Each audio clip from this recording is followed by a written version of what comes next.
Take the third word of Jesus Christ from the cross is what I'm going to be just briefly talking about, because I really want to focus on what we can learn from him and how we need to apply this to our lives.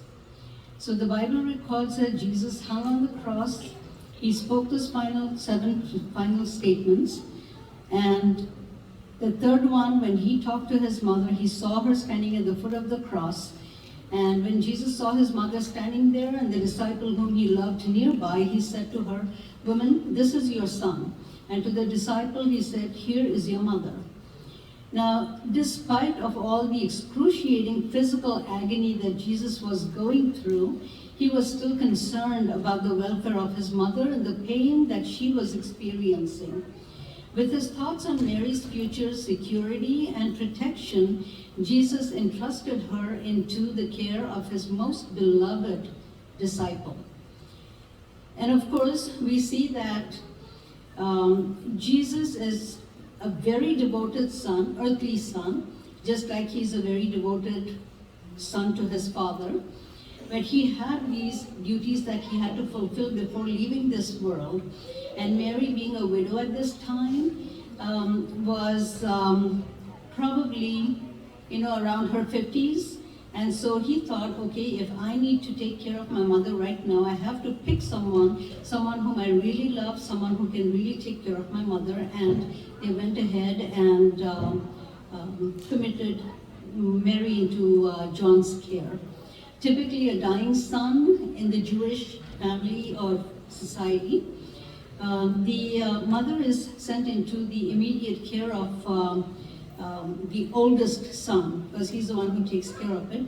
But here Jesus, being the oldest, was leaving this earth. He needed to take care of her and hand her over to someone. He could have handed her over to her brothers, but then he didn't do that because they were not on the same spiritual level as his mother and John. So in order to take care of her spiritual as well as her earthly needs, Jesus felt that John would be the best bet. And he speaks to her, "Woman, behold your son." In that society, the word woman has absolutely no disrespect in it, because they used it in order to respect people and in order to speak to them, but then you generally don't use it for your mother. And so we realize that at the time when Jesus is speaking to her as woman, he is elevating her to a different level, because he is on his way to heaven and she is his follower. That's the status that she is looking at. So we need to deeply look at how good of a son Jesus was. Why did he do this? Of course, to set an example for us. So what are the things that we learn from Jesus? We learn from Jesus that we need to love our family. We need to do this unconditionally, even though they may at times hurt us. And when I say family, I'm also referring to the spiritual family, which is us over here. And all of us need to be on the same level as far as the love is concerned, because Jesus' love is extremely active. He makes sure that we follow his example.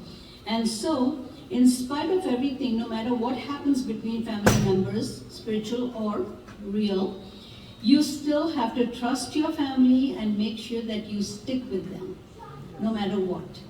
It is our responsibility to honor our father and mother and to care for them as they age. It says so in the 5th of the 10 commandments.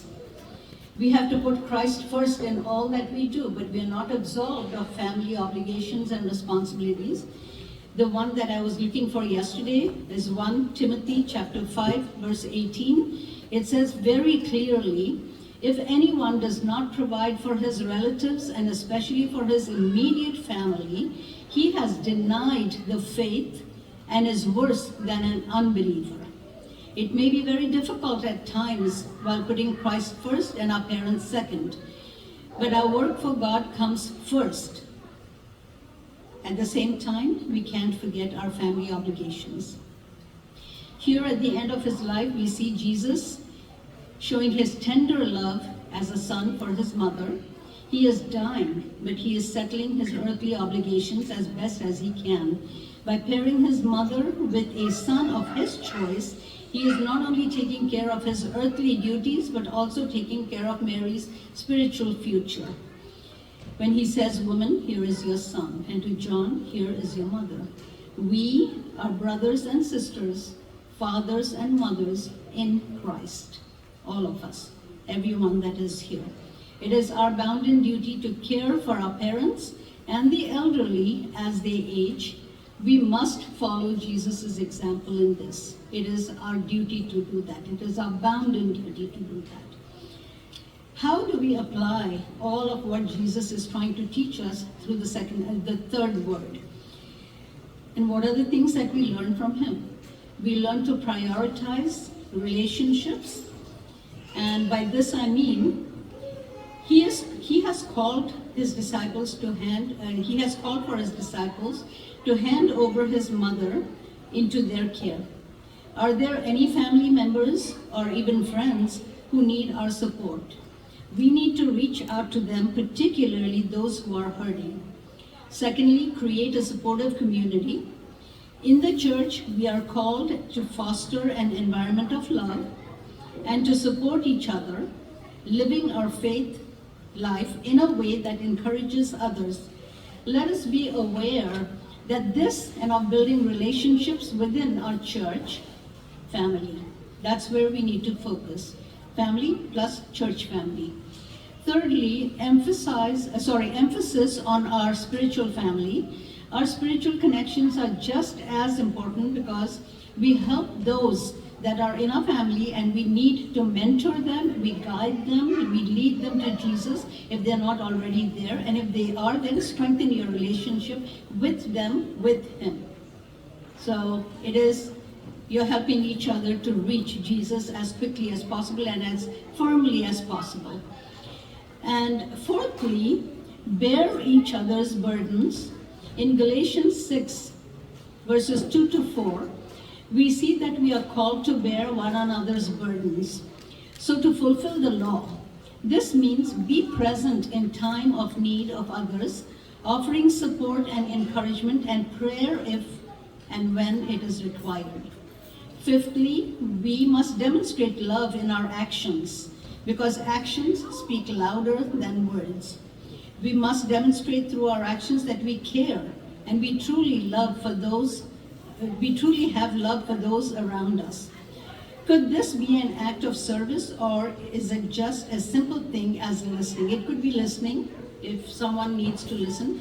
Like someone listened to me yesterday, took the burdens off my chest, and I was able to go and take my communion, knowing that what I was asked to do was to basically right the wrong that I was stuck in. So basically that's what we are supposed to do. Get down on your knees, pray to God, ask him to be with you, and ask him to help you to right all the wrongs, prioritize your relationships, and get together with people, create a beautiful family where you can support each other and be there for each other. It doesn't matter who we are, where we come from, we all belong to Jesus' family, and that's what we need to emphasize. And that is what the third word actually teaches us, because he showed his care and concern for Mary, just to wrap it up, and he handed her over to John, who was not even related to her, but that's who we are. You know, all of us are in the same position. We are related to each other through Jesus Christ. Amen.